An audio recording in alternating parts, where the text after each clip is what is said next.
सहाय परिवारों को मिली पक्की छत।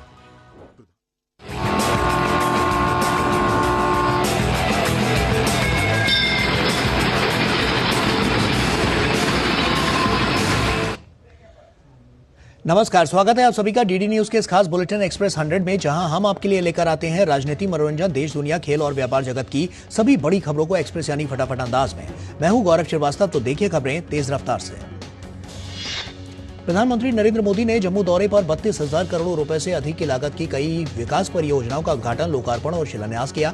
पीएम ने देश भर में शिक्षा क्षेत्र को अधिक बढ़ावा देने के लिए कई आईआईटी, आईआईटीडीएम, आईआईएम और भारतीय कौशल संस्थान जैसे कई महत्वपूर्ण शिक्षा संस्थानों के परिसरों का उद्घाटन और लोकार्पण किया। पीएम मोदी ने एम्स जम्मू का भी उद्घाटन किया। उन्होंने इसकी फरवरी 2019 में आधारशिला रखी थी। उन्होंने जम्मू हवाई अड्डे के नए टर्मिनल भवन और जम्मू में common user facility petroleum depot की आधारशिला रखी। साथ ही कई महत्वपूर्ण सड़क व रेल कनेक्टिविटी परियोजनाओं का लोकार्पण और शिलान्यास किया गया। प्रधानमंत्री नरेंद्र मोदी जम्मू कश्मीर के 1500 कर्मचारियों को नियुक्ति पत्र भी बांटे। ये सभी राज्य की विभिन्न नौकरियों में चयनित हुए हैं। प्रधानमंत्री ने विकसित भारत विकसित जम्मू कार्यक्रम के तहत विभिन्न सरकारी योजनाओं के लाभार्थियों के साथ बातचीत भी की। प्रधानमंत्री ने घाटी में पहली इलेक्ट्रिक ट्रेन और संगलदान स्टेशन और बारामूला स्टेशन के बीच रेल सेवा को भी हरी झंडी दिखाई। बनिहाल, खारी, सुंबर, संगलदान खंड का चालू होना महत्वपूर्ण है, क्योंकि इसमें पूरे मार्ग पर बैलास्ट लेस ट्रैक का उपयोग किया गया है, जो यात्रियों को बेहतर सवारी का अनुभव प्रदान करेगा। प्रधानमंत्री नरेंद्र मोदी ने कार्यक्रम को संबोधित करते हुए अनुच्छेद 370 का भी जिक्र किया और कहा कि ये जम्मू कश्मीर के विकास में सबसे बड़ी बाधा थी। उन्होंने कहा कि इसी हफ्ते 370 को लेकर कोई फिल्म आने वाली है। पूरे देश में आपकी जय जयकार होने वाली है। अच्छा है, लोगों को सही जानकारी मिलेगी।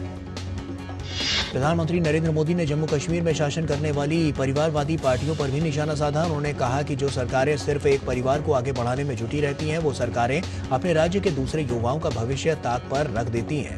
ऐसी परिवारवादी सरकारें युवाओं के लिए योजनाएं बनाने पर भी प्राथमिकता नहीं देती। प्रधानमंत्री ने जोर देते हुए कहा कि एक वो दिन भी थे जब जम्मू कश्मीर सिर्फ निराशा की खबरें वहां से आती थीं। बम, बंदूक, अपहरण, अलगाव, ऐसी ही बातें जम्मू कश्मीर का दुर्भाग्य बना दी गई थीं। लेकिन आज जम्मू कश्मीर विकसित होने के संकल्प के साथ आगे बढ़ रहा है। जम्मू कश्मीर के उपराज्यपाल मनोज सिन्हा ने प्रधानमंत्री नरेंद्र मोदी की राजनीतिक दृष्टि की सराहना करते हुए कहा कि प्रधानमंत्री मोदी ने 370 हटा के जम्मू को अलगाववाद और भ्रष्टाचार से मुक्ति दिलाई है। साथ ही उन्होंने कहा कि आने वाले 4 महीनों में जम्मू को 20,000 करोड़ रुपए की परियोजनाएं पूरी होंगी। वहीं केंद्रीय मंत्री जितेंद्र सिंह अनुच्छेद 370 और अयोध्या में राम मंदिर के निर्माण को संभव बनाने के लिए प्रधानमंत्री नरेंद्र मोदी की सराहना करते हुए कहा कि मोदी की गारंटी ही असली गारंटी है। कोलकाता उच्च न्यायालय द्वारा शुभेंदु अधिकारी और सिलीगुड़ी विधायक शंकर घोष को संदेश खाली जाने की इजाजत देने के बाद दोनों नेताओं ने वहां पहुंचकर स्थानीय लोगों से मुलाकात की। शुभेंदु अधिकारी ने शाहजहां और उसके करीबियों के खिलाफ कार्रवाई की मांग की। वहीं सीपीएम नेता वृंदा करात भी संदेश खाली जा रही थी, लेकिन पुलिस ने उन्हें भी रोक दिया। सीपीएम ने भी इस मामले में ममता सरकार पर निशाना साधा। वृंदा करात ने कहा कि ममता सरकार तानाशाही रवैया अपना रही है। वहीं संदेश खाली दौरे पर राष्ट्रीय महिला आयोग की अध्यक्ष रेखा शर्मा ने पुलिस महानिदेशक से मुलाकात के बाद बताया कि डीजीपी बेहद दबाव में है। उन्होंने कहा है कि लगता है कि डीजीपी के हाथ बंधे हुए हैं, वो कुछ नहीं कर सकते। सूचना एवं प्रसारण मंत्री अनुराग सिंह ठाकुर ने संदेश खाली मामले में ममता सरकार पर हमला बोला है। अनुराग ठाकुर ने कहा है कि संदेश खाली में घटने वाले मामले पूरे देश में मानवता को शर्मसार कर देने वाले हैं और ममता राज में यहां मीडिया और महिलाओं की आवाज दबाई जा रही है। इस बीच सिविल सोसाइटी के सदस्यों की एक उच्च स्तरीय समिति पश्चिम बंगाल का 24 और 25 फरवरी को दौरा करेगी। दौरे के बाद समिति द्वारा एक अंतिम रिपोर्ट तैयार की जाएगी और इसे भारत के संवैधानिक अधिकारियों को सौंपा जाएगा। उधर संदेश खाली मामले की रिपोर्टिंग कर रहे एक पत्रकार की गिरफ्तारी के बाद ममता सरकार निशाने पर है। राज्य के राज्यपाल सीवी आनंद बोस ने भी इस गिरफ्तारी की निंदा की है। गिरफ्तारी के विरोध में दिल्ली में भी प्रदर्शन हुआ, जिसमें तमाम पत्रकारों ने हिस्सा लिया। इस मौके पर पत्रकार को तुरंत रिहा किए जाने की मांग की गई। पत्रकार संगठनों की मांग की है कि पत्रकारों को राज्य में स्वतंत्र तरीके से काम करने दिया जाए।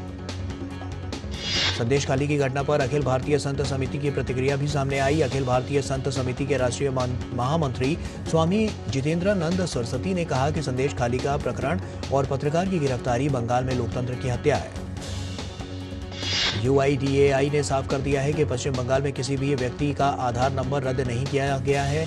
UIDAI ने कहा है कि आधार डेटाबेस को अपडेट रखने के लिए आधार नंबर धारकों को समय समय पर सूचना जारी की जाती है, लेकिन किसी भी नंबर को रद्द नहीं किया गया है। भाजपा प्रमुख JP नड्डा और पार्टी के 3 अन्य उम्मीदवार गोविंद भाई ढोलकिया, जसवंत सिंह परमार और मयंक नायक को गुजरात से राज्यसभा के लिए निर्विरोध चुना गया है। राज्यसभा की 4 सीटें खाली थी। सत्तारूढ़ भाजपा ने सभी सीटों के लिए नामांकन पत्र दाखिल किए थे। भारतीय जनता पार्टी के नवनिर्वाचित राज्यसभा सांसद एल मुरुगन, माया नारोलिया एवं बंशीलाल गुर्जर ने मध्य प्रदेश विधानसभा पहुंचकर निर्वाचन पदाधिकारी से राज्यसभा सांसद का प्रमाण पत्र प्राप्त किया। कांग्रेस की पूर्व अध्यक्ष सोनिया गांधी राज्यसभा के लिए राजस्थान से निर्विरोध चुनी गई और इसके अलावा भाजपा के चुन्नीलाल गरासिया और मदन राठौड़ को भी राज्यसभा के लिए चुना गया। मंगलवार को नामांकन पत्र वापस लेने की अंतिम दिन था। केंद्रीय मंत्री अश्विनी वैष्णव भी ओडिशा से निर्विरोध राज्यसभा के लिए चुने गए हैं। उन्हें जीत का प्रमाण पत्र प्रदान किया गया। अश्विनी वैष्णव भुवनेश्वर के राम मंदिर में प्रार्थना करने भी पहुंचे। महाराष्ट्र से राज्यसभा के लिए अशोक चौहान सहित 6 उम्मीदवारों को निर्विरोध चुना गया। इन 6 उम्मीदवारों में भाजपा ने चौहान सहित 3 नेताओं को मैदान में उतारा था, जबकि एकनाथ शिंदे की शिवसेना और राष्ट्रवादी कांग्रेस पार्टी ने एक उम्मीदवार को उतारा था। महाराष्ट्र विधानसभा और विधान परिषद ने शिक्षा एवं सरकारी नौकरियों में मराठा समुदाय को 10% आरक्षण प्रदान करने वाला विधेयक मंगलवार को सर्वसम्मति से पारित कर दिया। मुख्यमंत्री एकनाथ शिंदे ने विशेष सत्र के दौरान सदन में महाराष्ट्र राज्य सामाजिक एवं शैक्षणिक रूप से पिछड़ा विधेयक 2024 पेश किया। विधेयक में बताया गया कि राज्य में मराठा समुदाय की आबादी 28% है। गरीबी रेखा से नीचे रहने वाले कुल मराठा परिवारों में से 21.22% के पास पीले राशन कार्ड हैं और ये राज्य के औसत 17.4% से अधिक है। मराठा समुदाय के 84% परिवार उन्नत श्रेणी में नहीं आते हैं। ऐसे में वे आरक्षण के लिए पात्र हैं। महाराष्ट्र के मुख्यमंत्री एकनाथ शिंदे ने कहा कि आज मराठा समाज के लिए बहुत खुशी का दिन है। पिछले कई सालों से उनकी मांग थी कि मराठा समाज को आरक्षण मिले और आज सरकार ने मराठा समाज को 10% आरक्षण देने का निर्णय लिया। महाराष्ट्र में मराठा आरक्षण विधेयक पारित होने पर महाराष्ट्र के उप मुख्यमंत्री देवेंद्र फडणवीस ने कहा कि दोनों सदनों में एक मत से इस बिल को पास किया गया है। यह आरक्षण देते समय ओबीसी आरक्षण से छेड़छाड़ नहीं की गई। मुझे खुशी है कि हमारी सरकार ने यह ऐतिहासिक फैसला लिया है। केंद्रीय गृह मंत्री अमित शाह राजस्थान के बीकानेर में केंद्रीय गृह मंत्री पार्टी की लोकसभा चुनाव प्रबंधन समिति की बैठक में शामिल हुए। इस दौरान उन्होंने बैठक में वरिष्ठ कार्यकर्ताओं और पदाधिकारियों के साथ संवाद भी किया। अमित शाह ने इसके बाद उदयपुर में कार्यकर्ता सम्मेलन को संबोधित किया। उन्होंने कहा कि प्रधानमंत्री मोदी जी ने आह्वान किया है कि 2 नारे दिए गए हैं, अब की बार 400 पार, एक बार फिर से मोदी सरकार। इसलिए इस बार भी राजस्थान में सभी सीटों पर विजयी होना है और एक बार फिर से हैट्रिक लगानी है। केंद्रीय गृह मंत्री अमित शाह जयपुर में प्रबुद्ध जन सम्मेलन में शामिल हुए और इस दौरान सभा को संबोधित करते हुए उन्होंने कहा कि भारत के लोकतंत्र को परिवारवाद, तुष्टीकरण, भ्रष्टाचार और जातिवाद ने तबाह किया था, जिनको मोदी सरकार ने खत्म कर दिया। एक राष्ट्र एक चुनाव के लिए गठित उच्च स्तरीय समिति ने भाजपा के नेताओं के साथ बातचीत की। भाजपा ने राष्ट्रीय अध्यक्ष JP नड्डा की अगुवाई में समिति को इस विषय पर अपने विचार बताए। भाजपा अध्यक्ष JP नड्डा ने मीडिया से बात करते हुए एक राष्ट्र एक चुनाव का समर्थन किया। रक्षा मंत्री राजनाथ सिंह ने कांग्रेस नेता राहुल गांधी पर तंज कसते हुए कहा कि जहां जहां राहुल गांधी जाएंगे वहां उनका गठबंधन टूटता जाएगा और वहां कांग्रेस का जनाधार अपने आप कम होता जाएगा। केंद्रीय मंत्री और अमेठी से लोकसभा सांसद स्मृति ईरानी ने अमेठी के दलशाहपुर पहुंचकर जनसंवाद कार्यक्रम में लोगों की समस्याएं सुनी। इस मौके पर उन्होंने लोगों से कहा कि किसान, गरीब और पिछड़ों का विकास मोदी सरकार की मुख्य प्राथमिकता है। उत्तर प्रदेश के रायबरेली में कांग्रेस सांसद राहुल गांधी की भारत जोड़ो न्याय यात्रा के दौरान स्थानीय लोगों ने काले झंडे दिखाए। राहुल गांधी की यात्रा इस समय उत्तर प्रदेश में घूम रही है और इसी क्रम में उनका काफिला रायबरेली पहुंचा, जहां इस यात्रा को स्थानीय लोगों का विरोध देखने को मिला। समाजवादी पार्टी ने लोकसभा चुनाव के लिए उम्मीदवारों की तीसरी लिस्ट जारी की है। पार्टी ने 5 लोकसभा सीटों से प्रत्याशियों की घोषणा की है। शिवपाल सिंह यादव को बदायूं से टिकट दिया गया है। कैराना से विधायक नाहिद हसन की बहन इकरा हसन को प्रत्याशी घोषित किया गया है। सपा से नाराज चल रहे स्वामी प्रसाद मौर्य ने मंगलवार को समाजवादी पार्टी की प्राथमिक सदस्यता के साथ ही विधान परिषद के सदस्य के पद से भी इस्तीफा दे दिया। उन्होंने सपा अध्यक्ष अखिलेश यादव को भेजे गए पत्र में कहा कि 13 फरवरी को भेजे गए पत्र पर वार्ता के लिए पहल न करने पर इस्तीफा दे रहा हूं। उत्तर प्रदेश के उप मुख्यमंत्री केशव प्रसाद मौर्य ने कहा कि समाजवादी पार्टी और कांग्रेस में तकरार हो या इकरार हो, कोई फर्क नहीं पड़ता, वे मिलकर लड़े या अलग अलग लड़े, भाजपा गठबंधन उत्तर प्रदेश की सभी 80 सीटें जीतेगा। उपराष्ट्रपति जगदीप धनखड़ अपनी पहली अरुणाचल प्रदेश की यात्रा के दौरान ईटानगर में प्रदेश के 38वें राज्य स्थापना दिवस समारोह में मुख्य अतिथि के रूप में शामिल हुए और इस दौरान उन्होंने अरुणाचल प्रदेश की सांस्कृतिक विरासत की जमकर सराहना की। विदेश मंत्री डॉक्टर एस जयशंकर ने India Europe business and sustainability conclave को संबोधित करते हुए कहा कि यूरोप के साथ भारत का रिश्ता केवल महाद्वीप और संघ तक नहीं है। उन्होंने कहा कि हमने यूरोपीय देशों के छोटे समूहों के साथ भी काम किया है।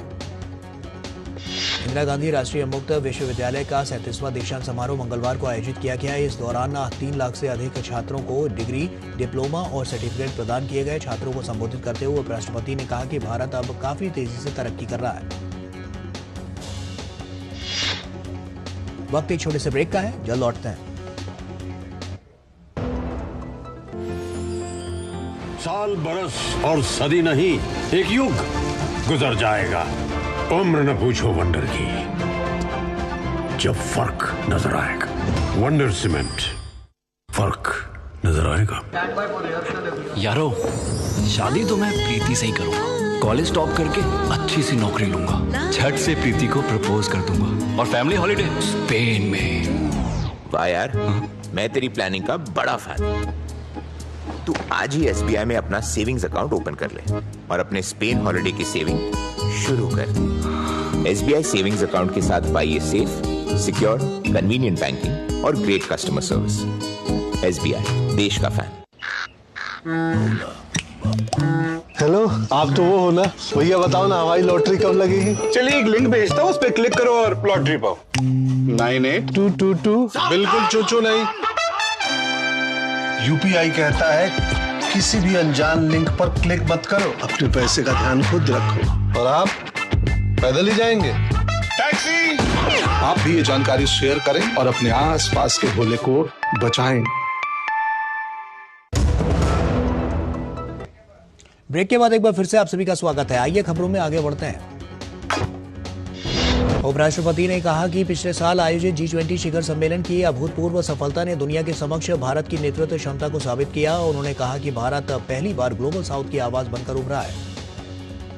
कर्नाटक सरकार द्वारा राहुल गांधी के निर्वाचन क्षेत्र वायनाड में एक पीड़ित परिवार को 15 लाख रुपए जारी करने पर कर्नाटक में बीजेपी अध्यक्ष BY विजेंद्र येदियुरप्पा ने कहा कि राहुल गांधी का पक्ष लेने के लिए सरकार द्वारा कर्नाटक के करदाताओं के धन का घोर दुरुपयोग पूरी तरह से अपमानजनक है। कर्नाटक के पूर्व CM और JDS नेता HD कुमारस्वामी ने कहा है कि लोगों को कर्नाटक सरकार के इस रवैये के बारे में सोचना चाहिए। राज्य में जानवरों के हमले से हुई मौतों में 5 लाख रुपए दिए जाते हैं। वायनाड के लिए उन्होंने 15 लाख रुपए दिए हैं। उत्तर प्रदेश के मुख्यमंत्री योगी आदित्यनाथ ने ग्राउंड ब्रेकिंग सेरेमनी 4.0 के तहत AI कॉन्क्लेव को संबोधित करते हुए कहा कि आज उत्तर प्रदेश डेटा सेंटर का हब बनने जा रहा है। कुल मिलाकर 8 नए डेटा सेंटर उत्तर प्रदेश में बन रहे हैं। उत्तराखंड के मुख्यमंत्री पुष्कर सिंह धामी ने अपने मंत्रिमंडल के साथ आज अयोध्या स्थित श्री राम जन्मभूमि मंदिर में पहुंचकर श्री रामलला के दर्शन किए। रामलला के दर्शन के बाद उत्तराखंड के मुख्यमंत्री पुष्कर सिंह धामी ने कहा कि अलौकिक अद्भुत है, जिसकी प्रतीक्षा लंबे कालखंड से रही है, वो स्वप्न और संकल्प पूरा हुआ है। केंद्रीय मंत्री धर्मेंद्र प्रधान ने ओडिशा के संबलपुर से अयोध्या के लिए आस्था स्पेशल ट्रेन को हरी झंडी दिखाई। इस मौके पर उन्होंने कहा कि लोगों में राम मंदिर के दर्शन के लिए उत्साह है। देश में एक नई आध्यात्मिकता का जागरण हुआ है। पश्चिम बंगाल के उत्तरी दिनाजपुर जिले में भारत बांग्लादेश सीमा के पास जल निकासी विस्तार के दौरान मिट्टी का टीला धंसने से 4 बच्चों की मौत हो गई। बंगाल के राज्यपाल CV आनंद बोस ने पीड़ित परिवार से मुलाकात की। हल्द्वानी के बनभूलपुरा क्षेत्र से पूरी तरह से कर्फ्यू हटा लिया गया है। इस संबंध में जिलाधिकारी नैनीताल वंदना सिंह द्वारा आदेश जारी कर दिया गया है। अब हालात पूरी तरीके से सामान्य है और अब कर्फ्यू तरीके से हटा लिया गया है। उत्तराखंड में बद्रीनाथ धाम के तमाम इलाकों में खूब बर्फबारी हो रही है। गंगोत्री और बद्रीधाम धाम सहित ऊंची चोटियां बर्फ की सफेद चादर ओढ़ चुकी हैं। बद्रीनाथ में आधा फीट तक बर्फ जमी हुई है। लद्दाख के कई हिस्सों में ताजा बर्फबारी के बाद स्थानीय लोगों और पर्यटकों के बीच खुशी का माहौल है। सुप्रीम कोर्ट ने आम आदमी पार्टी के कुलदीप टीटा को चंडीगढ़ मेयर चुनाव का विजेता घोषित कर दिया। कांग्रेस सांसद राहुल गांधी द्वारा 2018 के अमित शाह के खिलाफ आपत्तिजनक टिप्पणी करने के खिलाफ मानहानि मामले में उत्तर प्रदेश के सुल्तानपुर कोर्ट में पेश हुए। इस मामले में सुल्तानपुर की एमपी एमएलए कोर्ट ने राहुल गांधी को जमानत दे दी है। झारखंड के पूर्व मुख्यमंत्री शिबू सोरेन की याचिका पर दिल्ली उच्च न्यायालय की डबल बेंच ने आदेश सुरक्षित रखा है। दिन भर जारी उतार चढ़ाव के बीच स्थानीय शेयर बाजार हरे निशान पर बंद हुए। दिन के अंत में सेंसेक्स 350 की बढ़त के साथ 73,057 अंक पर बंद हुआ। वहीं स्थानीय शेयर बाजार के सकारात्मक रुझान के कारण निफ्टी में भी तेजी दर्ज की गई है। दिन के अंत में निफ्टी 74 अंक की उछाल को लेकर 22,196 अंक पर बंद हुआ। कमजोर वैश्विक संकेतों के बीच राष्ट्रीय राजधानी के सर्राफा बाजार में सोने का भाव 100 रुपए की गिरावट के साथ 62,700 रुपए प्रति 10 ग्राम पर दर्ज किया गया। स्थानीय शेयर बाजारों में के मजबूत रुख और कमजोर अमेरिकी मुद्रा के बीच कारोबारी सप्ताह के दूसरे दिन रुपया 6 पैसे की बढ़त के साथ 82.95 प्रति डॉलर पर बंद हुआ। डिजिटल गोपनीयता क्षेत्र की वैश्विक कंपनी कैस्पर स्काई ने एक बयान जारी कर कहा है कि उसने वर्ष 2023 के दौरान भारत में साइबर सुरक्षा खतरों की 7.43 करोड़ स्थानीय घटनाओं को रोकने में कामयाबी हासिल की। सूचना प्रौद्योगिकी सेवा कंपनी टेक महिंद्रा ने अपनी पूर्ण स्वामित्व वाली अनुषंगी के माध्यम से ऑर्किड साइबर टेक सर्विसेज का 27 करोड़ रुपए से अधिक में अधिग्रहण करने की घोषणा की है। जापान सरकार ने भारत में विभिन्न क्षेत्रों से संबंधित 9 परियोजनाओं के लिए लगभग 12,800 करोड़ रुपए की सहयोग राशि देने की बात कही। रसायन विनिर्माता विपुल ऑर्गेनिक्स को महाराष्ट्र में अपनी अंबरनाथ संयंत्र के विस्तार के लिए मंजूरी मिल गई है। महाराष्ट्र सरकार से कंपनी विपुल ऑर्गेनिक्स को हरी झंडी मिलने के बाद इसकी उत्पादन क्षमता मौजूदा 10 टन प्रति माह से बढ़कर 508 टन प्रति माह हो जाएगी। सार्वजनिक क्षेत्र की एनबीसीसी को सिक्किम में एनआईटी के स्थायी परिसर के निर्माण के लिए 560 करोड़ रुपए का ठेका मिला है। सरकार ने प्याज के निर्यात पर प्रतिबंध हटने की अटकलों के बीच ये स्पष्ट कर दिया है कि निर्यात पर पाबंदी पहले घोषित 31 मार्च तक जारी रहेगी। जी एंटरटेनमेंट एंटरप्राइजेस और सोनी ग्रुप $10 बिलियन की मर्जर डील को पूरा करने के लिए एक बार फिर से बातचीत कर रहे हैं। जी और सोनी में मर्जर की खबरों के बीच कारोबारी सप्ताह के दूसरे दिन जी एंटरटेनमेंट के शेयरों में जबरदस्त उछाल देखने को मिला है। देश में इलेक्ट्रिक व्हीकल का मैन्युफैक्चरिंग प्लांट लगाने के लिए JSW ग्रुप और वॉक्सवैगन ग्रुप साथ आ सकते हैं। उपभोक्ताओं की समस्या को देखते हुए IRCTC ने एक कमाल का फीचर लॉन्च किया है। पोलैंड के विदेश मंत्रालय में राज्य सचिव व्लादिस्लाव बार्टोशेव्स्की ने कहा है कि भारत को वैश्विक स्तर पर महाशक्ति के अनुकूल भूमिका निभानी चाहिए। यूक्रेन से आयातित अनाज को लेकर पोलैंड के किसानों में नाराजगी जारी है। पिछले वर्ष अपने हेलीकॉप्टर के साथ यूक्रेन भाग जाने वाला रूसी पायलट मैक्सिमम कुजमेनोव स्पेन के एक गैरेज में संदिग्ध हालत में मृत पाया गया। पायलट की मौत के बाद स्पेन के स्थानीय प्रशासन ने कहा कि यहाँ इस यूक्रेनी पासपोर्ट के साथ नाम बदलकर रह रहा था। कतर ने इजरायली प्रधानमंत्री के उस बयान की आलोचना की है जिसमें बेंजामिन नेतन्याहू ने खाड़ी देशों पर इजरायली बंधकों को मुक्त करने के लिए हमास पर दबाव डालने की बात कही थी। इजरायली प्रधानमंत्री के बयान पर प्रतिक्रिया देते हुए कतर ने कहा कि नेतन्याहू के बयान से स्पष्ट है कि वो इस मुद्दे से केवल राजनीतिक फायदा लेना चाहते हैं। विस्थापन और हिंसा की मार झेल रहा अफ्रीकी देश सूडान लगातार मानवीय संकट का सामना कर रहा है। चीन द्वारा किनमेन द्वीप समूह के पास एक पर्यटक नौका को रोके जाने के बाद ताइवान ने कड़ा ऐतराज जताया। ताइवान की ओर से घटना को लेकर एक बयान में कहा गया कि 11 चालक दल और 23 यात्रियों को ले जा रही नौका किंग जिया को चीनी तट रक्षकों बलों ने लगभग 1 घंटे तक रोके रखा। रूसी विपक्षी नेता एलेक्सी नवलनी की मां ने राष्ट्रपति व्लादिमीर पुतिन से अपने बेटे का शव सौंपने की मांग की है। खेलो इंडिया यूनिवर्सिटी गेम्स में तैराकी में पुरुषों की 200 मीटर बटरफ्लाई के फाइनल में जैन यूनिवर्सिटी के शुभ्रांत पात्रा ने स्वर्ण पदक जीता। छोटे से ब्रेक के लिए रुक रहे हैं, जल्द लौटते हैं। साल बरस और सदी नहीं, एक युग गुजर जाएगा। उम्र न पूछो वंडर की, जब फर्क नजर आएगा। वंडर सीमेंट, फर्क नजर आएगा। Direct plan mutual fund schemes में खुद इन्वेस्ट करने का एक ऑप्शन है। म्यूचुअल फंड्स खुद ही ऐसी जैसे मैंने फिट रहने के लिए ट्रेनर रखा। तो दिखता ही है भाई। पर तू तो सेल्फ मेड है भाई। well, देख मुझे फिटनेस की नॉलेज है तो I made my own training program. और तेरे ट्रेनर के पैसे भी बच गए। हाँ सेम विद डायरेक्ट प्लान। यहाँ मेरे कमीशन के पैसे बच गए। सही है।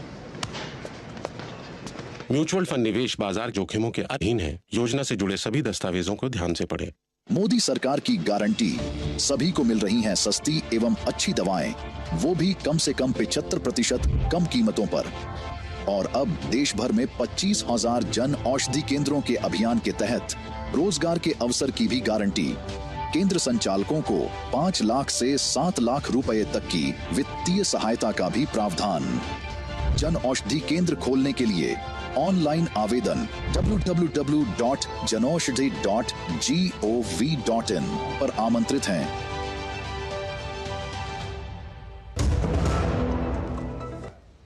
ब्रेक के बाद एक बार फिर से आप सभी का स्वागत है। आइए खबरों में आगे बढ़ते हैं। महिलाओं की 4 गुना 200 मीटर फ्री स्टाइल रिले का स्वर्ण पदक जैन यूनिवर्सिटी के नाम रहा। तैराकी में पुरुषों की 200 मीटर इंडिविजुअल मेडली में KLEF के साई निहार बिकना ने स्वर्ण पदक जीता। बास्केटबॉल में महिलाओं के सेमीफाइनल में मद्रास यूनिवर्सिटी ने गुरु नानक देव यूनिवर्सिटी को मात दी। बास्केटबॉल में ही पुरुषों के सेमीफाइनल में पंजाब यूनिवर्सिटी ने जैन यूनिवर्सिटी को हराया।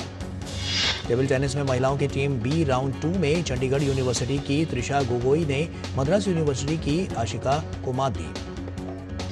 वहीं महिलाओं की टीम डी राउंड 2 में दिल्ली यूनिवर्सिटी की वासुनी जायसवाल ने आदामास यूनिवर्सिटी की संशुता चटर्जी को हराया। पेरिस सेंट जर्मेन के स्ट्राइकर किलियन एम्बापे अब रियल मैड्रिड का रुख करेंगे। एटलेटिको और इंटर चैंपियंस लीग के राउंड ऑफ 16 के पहले लेग के मुकाबले में भिड़ने जा रही है। नेपोली ने मैनेजर वोल्टर मजारी को पद से हटा दिया है। फ्रेंच फुटबॉल क्लब मार्से ने जेनारो गेतुसो को मैनेजर के पद से बर्खास्त कर दिया। सिने जगत के जाने माने कलाकार अभिनेता ऋतुराज सिंह का हार्ट अटैक की वजह से निधन हो गया। फिल्म क्रैक जीतेगा तो जिएगा का टाइटल ट्रैक रिलीज हो गया है। मानुषी छिल्लर और वरुण तेज अभिनीत फिल्म ऑपरेशन वैलेंटाइन का ट्रेलर जारी हो गया है। सलमान खान और शाहरुख खान की बहुप्रतीक्षित फिल्म टाइगर्स वर्सेस पठान को लेकर सिने जगत में हलचल तेज हो गई है। फरहान अख्तर की निर्देशन में बनने वाली फिल्म डॉन 3 में अब कियारा आडवाणी की एंट्री हो चुकी है। एक पाकिस्तानी ब्रांड को प्रमोट करने के बाद एक्ट्रेस श्वेता तिवारी की बेटी पलक तिवारी पाकिस्तानी दर्शकों के निशाने पर आ गई है। करीना कपूर बहुत जल्द नेहा धूपिया के talk show no filter Neha में नजर आने वाली है। आर माधवन स्टारर फिल्म शैतान का नया पोस्टर जारी हो गया है। रेसलर बबीता फोगाट अभिनेत्री सुहानी भटनागर की शोक सभा में पहुंचकर उन्हें श्रद्धांजलि अर्पित की। द केरल स्टोरी ने OTT पर भी एक नया इतिहास रच दिया है। फिल्म को OTT पर अब तक लगभग 150 मिलियन से अधिक दर्शक देख चुके हैं। और इसी के साथ एक्सप्रेस न्यूज में फिलहाल अभी के लिए इतना ही। दीजिए इजाजत, नमस्कार।